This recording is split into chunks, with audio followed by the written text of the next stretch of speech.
ما ديهاش في هضرة الناس، حيت الا جيتي تتبعهم ما غاديش تسالي حتى حاجه ما غادي تعجبهم.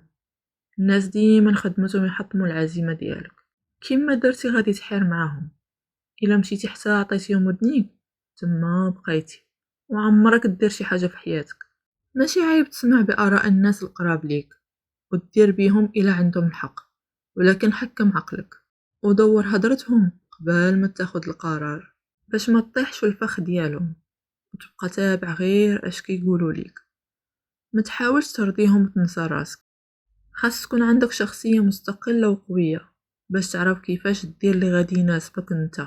دير الحاجة اللي في مصلحتك انت، خذ بالنصائح ديال الناس الإيجابية وحسن من راسك، ما يقولنا عيب في هادي، ولوح الهضرة السلبية.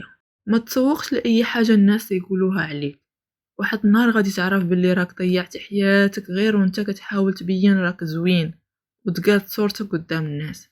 هادوك الناس اصلا ما تيشوفوش غير اللي بغاو هما.